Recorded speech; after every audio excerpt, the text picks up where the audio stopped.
Hi everyone, James here from F9 and welcome to F9 Disco Nuggets Volume 1. As many of you know, I absolutely love disco and I think here we've turned in a fantastic sample pack. Let's not waste any more time, let's just dive straight into it. Here we are inside of Ableton and I've got a stem set open called Power Station. It sounds like this.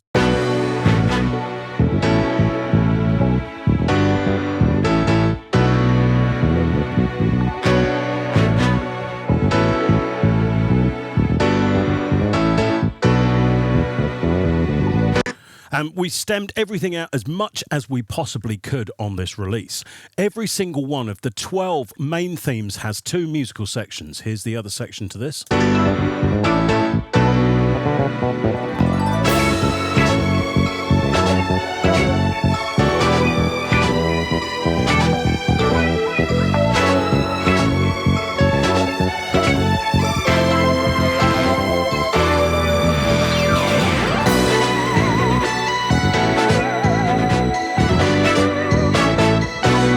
So as I'm sure you can understand from this already, this is a long way from just a collection of disco loops. All of the parts have resolution, so those extra musical sections fall back into the main grooves beautifully, and it is all designed to loop up. You have also full stem and instrument separation. Here's the piano. We've got some gorgeous disco Rhodes.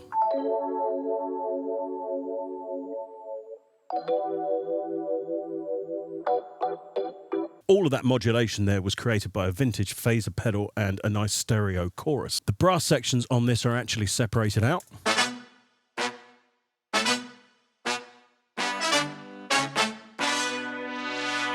Synths. Here's two of the more rhythmical parts solo together, wah guitars and xylophone.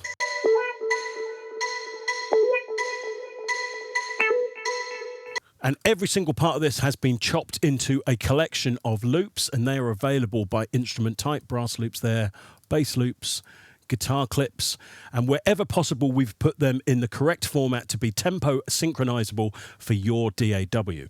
The DAWs we support here are Ableton, Logic, Cubase, Studio One, and there's a WAV pack for any other DAW. And being a stem set, that's nice and easy to import in for your workflow. We've also supplied as many of the MIDI files as we possibly can. This one's called Power Station, so let's go and grab them.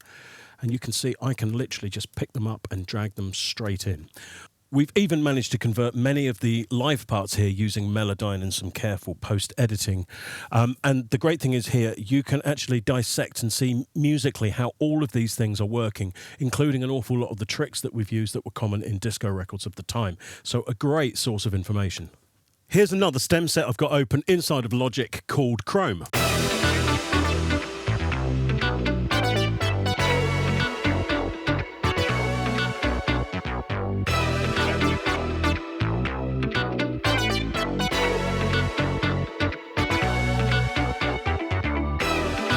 And here's the second musical section for this.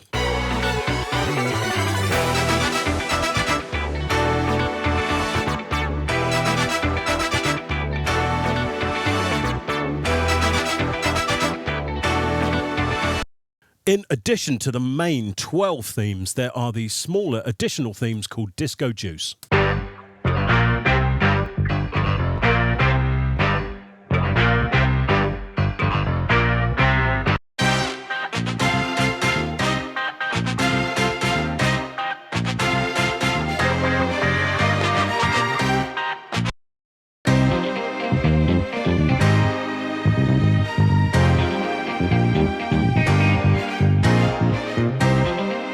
As you can see, these are much smaller, but we just wanted to increase the theme count, give you guys as much choice as possible. So in total, there are 18 individual themes within this pack. And here we are in Studio One, and I've got another one of the stem sets open called Midnight. It's at 124 BPM.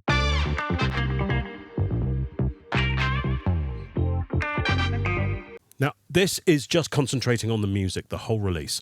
And we, on a separate pack called F9 Electric Disco Beats, covered all of the drums to go with this kind of material, and they pair together perfectly. I've got the sound set open for Electric Disco Beats in S1, and I'm just going to start dropping a few drum sounds across, and let's see what we can build up. So now, with just a few drum loops from Electric Disco Beats thrown over the top, this is what we get.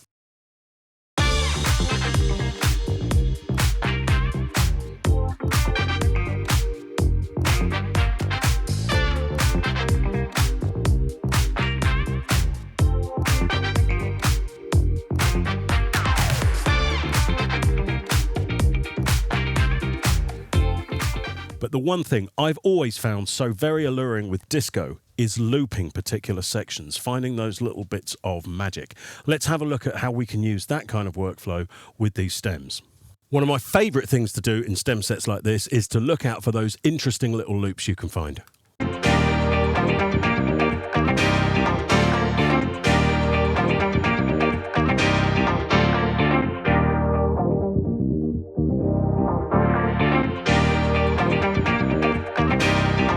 Now just have a look at the cycle range at the top. You'll notice it's not going across 2 bars. If I put it across 2 bars, it doesn't quite work.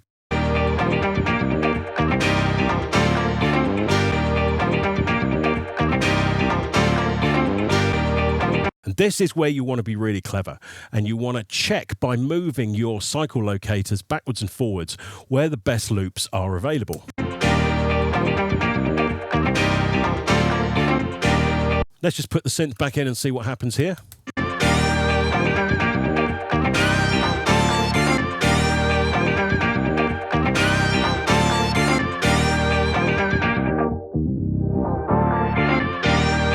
Yep, that's going to work perfectly. Okay, now let's start cutting into the stems. And I'm going to cut exactly where we had those locators set because we know that loop is working perfectly. And then I'm just going to duplicate it 4 times. Now, once that's actually done, I'm also going to lop off that first quarter bar just before it so that we've got a nice, solid, simple bar structure.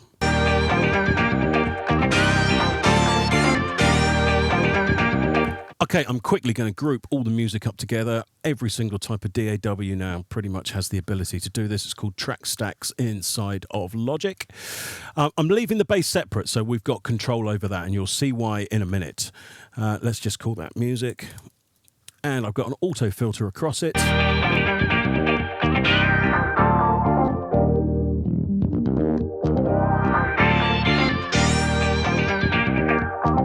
Okay, so I've taken some drum sounds here from the F9 Electric Disco Beats collection and just thrown them onto the page, and it's already starting to work.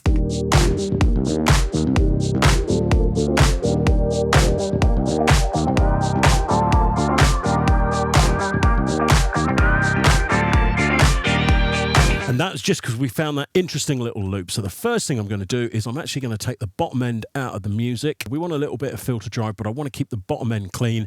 And this is why I've separated the bass out. Now we can go to town. I've already got some side chaining going on and a little bit of roll off on the bass.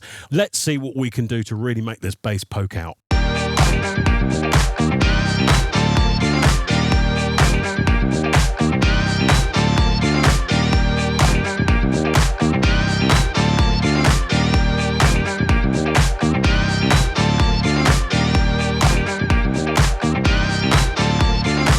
You may be surprised to see the amount of roll-off there and the amount of upper mids that I'm actually boosting, but the kick is huge and really subby on this one. And you kind of got to make a decision about who's going to sit down in that area, whether it's the kick or the bass. And with disco stuff, you've always got that upper mid to play with because that is where the note is heard. Okay, add a few more drum sounds to it. I've got some effects in there as well, and lots of repeats at the end, and you get this.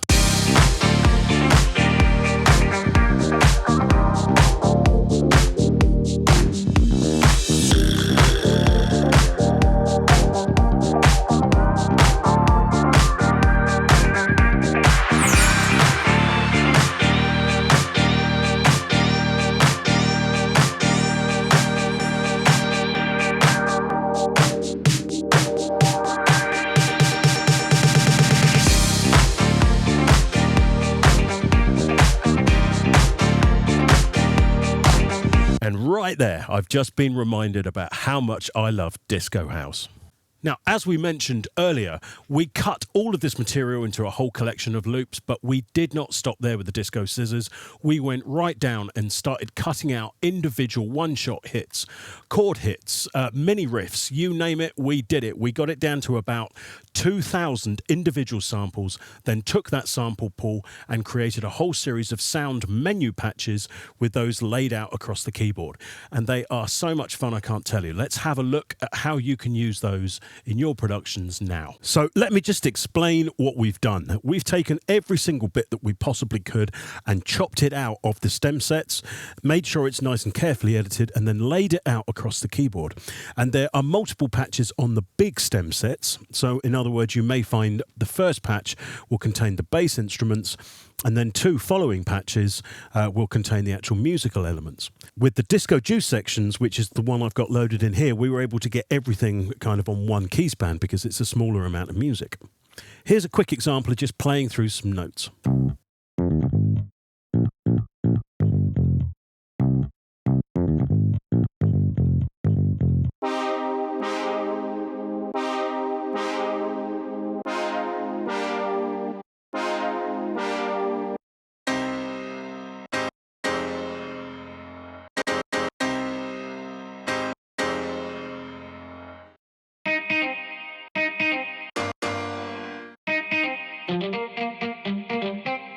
And of course, because they're all from the same stem set, they will all be in the same key, and all the parts will actually work together. But now the fun starts. So let's have a quick look at the GUI controls. We've got a completely free-flowing speed control here that will activate Kontakt's amazing time stretch engine, and it will go to quite extremes. Let me show you what I mean.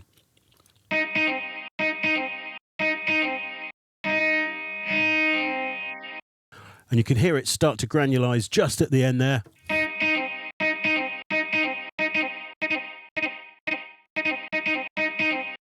But do investigate the extremes of these settings because you can have some great fun with it. For any of the controls that need to be centered for them not to affect anything, if you hold down the Command or the Option key on the keyboard and click on the control, it will recenter. Same for the stereo down here. So we have control of the release side of the amplifier. So you can either have it nice and staccato and stabby or open up. There's a nice little stereo delay circuit.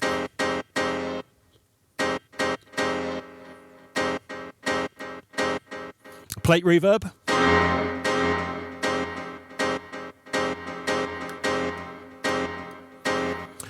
And Kontakt has some awesome overdrive functions. Let's just drop the output level a bit. Stereo, if it's in the center position, will do absolutely nothing. Move it to the left and obviously the sound becomes more mono.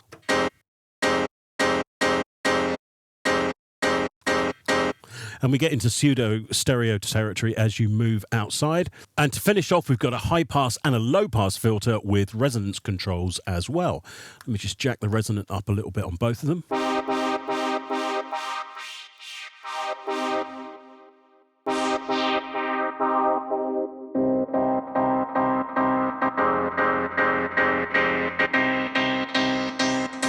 So all of the usual suspects are available on this GUI panel, and all of these macros will return their names to host automation. So let's have a look at the same set of patches inside of Halion Sonic SE.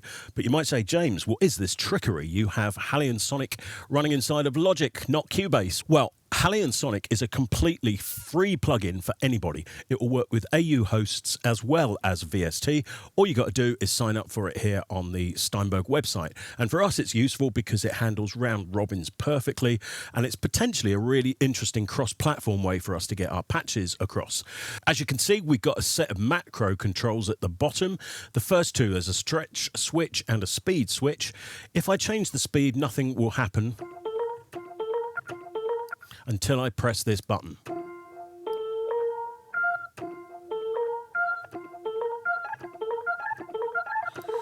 If you want fine control, hold down Shift and you'll see it will go down to very fine amounts, but we left it quite wide for sound design purposes. If you want to recenter it, just hold down the Command key or the Option key and click on the control. Let's turn it off for the minute. A release for the amplifier.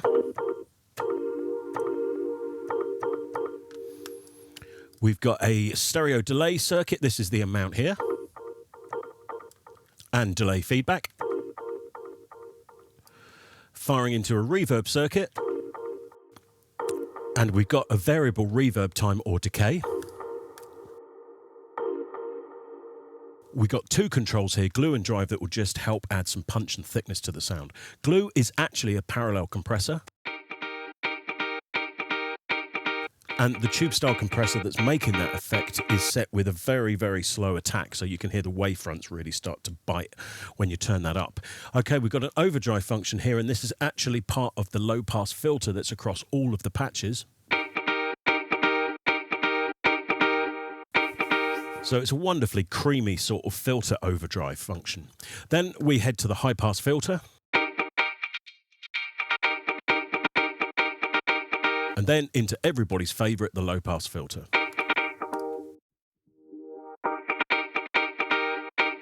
So some great basic sculpting ability before you even start to get into additional processing. And as always with Logic, our patches are available once installed within the Logic library, and they will come with some smart controls. So let's just pull them up. You can see it loads pretty much instantly. There's an SSD in this machine. I'm on Logic 10.5 here just for testing, and all of the EXS style patches work perfectly with Logic's brand new sampler right up to the very latest versions of Logic. As you can see, we've set a plugin chain up here. You'll see two of the space designers are actually turned off at the moment, but the moment you grab the actual controls here to bring those levels up, you'll see that they turn on. So if you want to keep everything nice and low resources and you don't need the reverb, just take it straight off there. We've got stereo delay control with feedback, and again, low and high pass filters. And the same as we always do within Ableton, we've got a whole selection of racked patches that you can just drag into either a blank part of the arrange page or an instrument channel. And we've got a nice selection of rack controls here. Transpose will actually change the pitch of all of the different individual samples. An amp release control, once again, high and low pass filters. A stereo delay with feedback control, reverb, and some parallel compression with this glue control.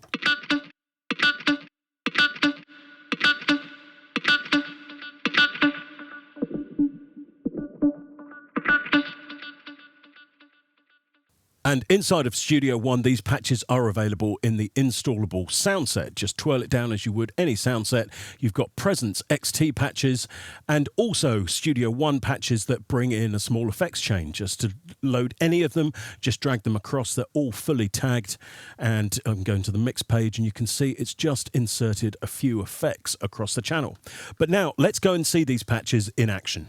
So now we've seen the stems and we've seen all those chop patches. Are they useful? Can you put them in a production? Well, here I got a page up that I put together in about an hour and a half this morning. I had so much fun, I had to stop myself because I wasn't going to get this video done. Let me play it through for you now.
I did actually cheat, as you can see there at the end. I went into some of the audio parts, but I just couldn't resist it after playing around with some of these chops. But let's unpack some of this and start to see what's going on, because most of this is being triggered by these patches. So in the bass end, I've just got a few almost random bits that I found that just started to work together.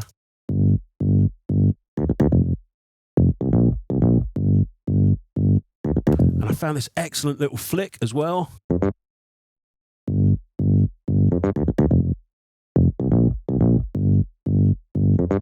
I am heavily sidechaining the bass, and it works really well with this kind of stuff because it just gives you room then to push it forward quite a bit. But whilst I'm here, one thing that I've found, and I'm actually getting quite obsessive about, is making the kick drums as short as possible when you have really musical bass lines like this. I cannot tell you what a difference it will make. See how short you can actually get them before you start losing power, and you might be amazed at what you can do with your bass lines. Now, I've taken one of the chop sets here and I've actually just transposed it down -12, which is an octave. So it's going to be in the same key, it's going to be in the right key, but it's actually playing everything slowly. So let me just play a couple of bits in.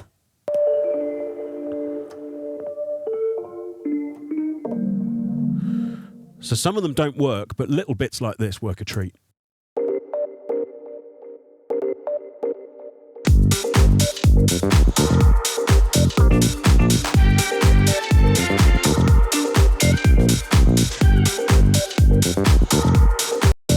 And you've heard a great big slab of reverb on there. That's on this part.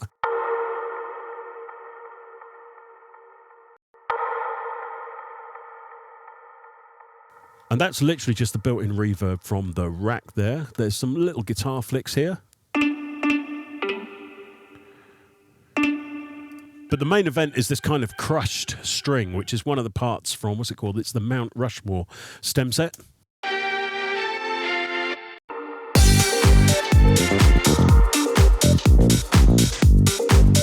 I was very lazy this morning and just threw the first preset from the RC20 on. Brilliant plugin this, I'm sure you all know it by now, but it's also providing a bit of band limiting. It's lopping off a nice big chunk of the top end and the bottom end, and that's helping it to sit against the drums. And one thing that I've really learned, probably far too late in my production career, is that when you've got a busy house drum production like this, you don't want all your music taking up that top end too, because otherwise the hi-hats cannot come through.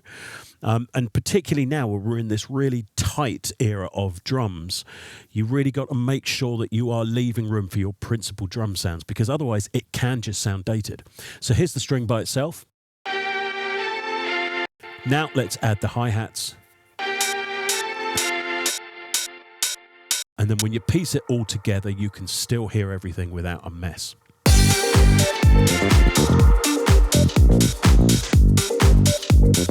And from there, it was just really good fun to throw extra bits in, like this string stab.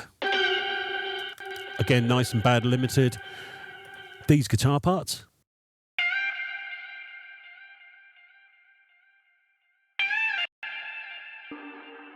And there's a big long rise on one chord here.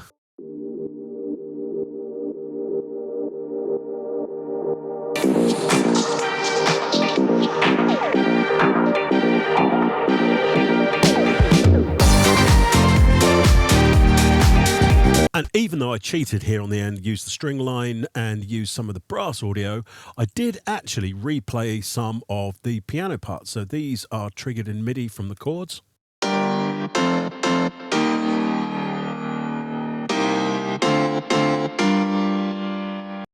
And I used some chopped up guitar parts to feed into this as well.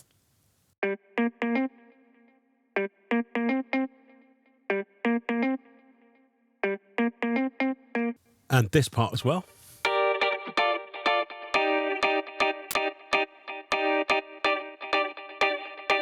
Look at that, I didn't even trigger the right chords at the end and it's still working.